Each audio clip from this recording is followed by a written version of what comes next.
Hey guys, a lot of people have asked lately how to get paid to take care of their loved ones if they have a loved one with a disability or some sort of special need that is going to require additional assistance. So, today we're going to talk about several different ways that you might be able to get paid to take care of someone you love. But first, don't forget to call our sponsor chapter today. If you get Medicare, they offer free one on one help, making sure that you are on the best plan for you. Now let's talk about Medicaid. Medicaid, as you know, is a program that helps low income people with their healthcare expenses. It's also the most common source of payment for family caregivers.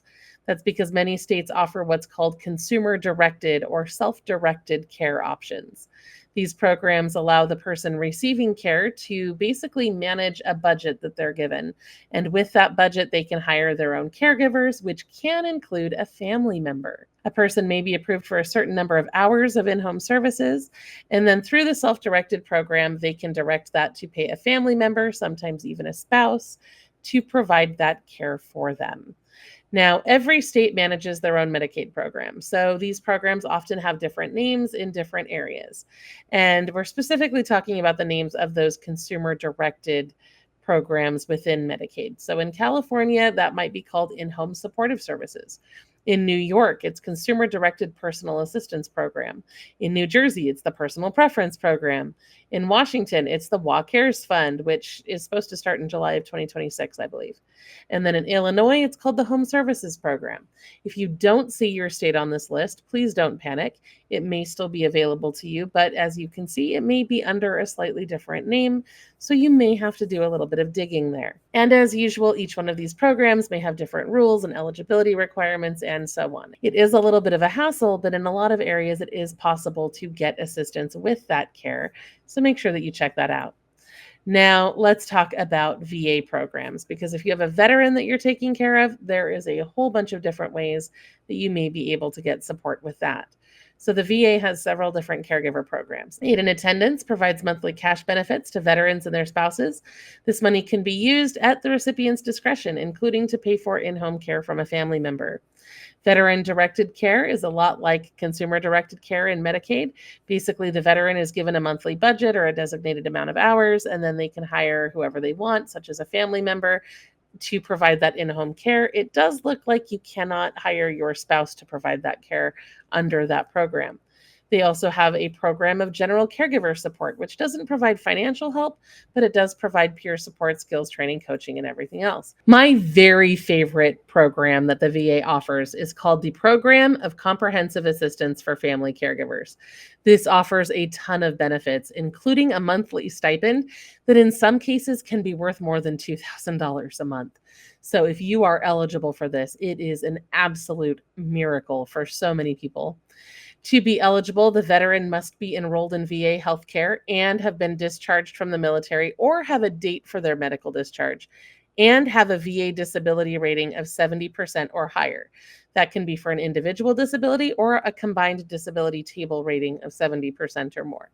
They also need to require at least 6 months of continuous in person personal care services in order to qualify for this program. Once the veteran qualifies, they can designate one primary family caregiver and two secondary family caregivers. The primary caregiver can receive that monthly stipend, which is quite generous.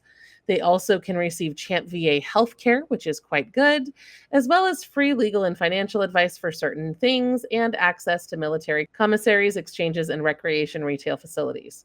Okay. The primary and secondary caregivers can get caregiver education and training, mental health counseling, and certain travel benefits, as well as pay reimbursement when taking the veteran to appointments. Now, there are several ways that you can apply for this. You can apply online, through the mail with a specific form, or in person at your nearest VA medical center. And again, if this is something that you're eligible for, I really recommend that you look into it because it is absolutely life-changing. Now let's look at some other options that may be available to you. Paid family leave is available in some states. There are 13 states and Washington, D.C. that offer mandatory paid family leave systems, and 10 more states have voluntary systems. This is information from the link that you see at the bottom there. I recommend checking that out if you're interested in this. These rules may let you take time off of work and get partial pay while you're caring for a relative, but this is usually temporary. This is a short-term solution, not a long-term solution. There are foundations and diagnosis specific charities that may be able to assist you with more support. For example, the Alzheimer's Association, Cancer Care, ALS Association may all offer help like respite grants, equipment, different financial aid programs, things like that. Again, those are usually short term or even one time and not necessarily ongoing, but they may be able to help you connect with additional support. If the person you're caring for had some sort of long-term care insurance, some of those policies do allow family members to be paid. You will need to check your loved one's policy or contact their provider, though, and you need to remember that not all policies cover family caregivers, so you will have to review those terms carefully. And of course, if all else fails, there's always private pay as an option, but most people that are caring for disabled loved ones know that their disabled loved ones can't afford to pay for that care. It's a really hard thing and a very big catch-22. So I just mentioned that here at the end because I know how unrealistic that is for many of you. I will continue looking for more ways that you can get paid for your care. I would also recommend that you check out our other videos on hardship grants and other resources that may be available to you, both for the person needing care and for the person providing the caregiving. There are a ton of other different resources out there, and that's what we do here at Low Income Relief, is help you find those things that are hard to find. And of course, if you are eligible for Medicare, our sponsor chapter can help you make sure that you're getting the very most out of your Medicare coverage. Their 5-star rated service has helped countless seniors save an average of over $1,000 in just 20 minutes. So go ahead and give them a call if you're curious to see if you can get a better deal, and I'll be back soon with more ways that you can save money and get free stuff. I'll see you there.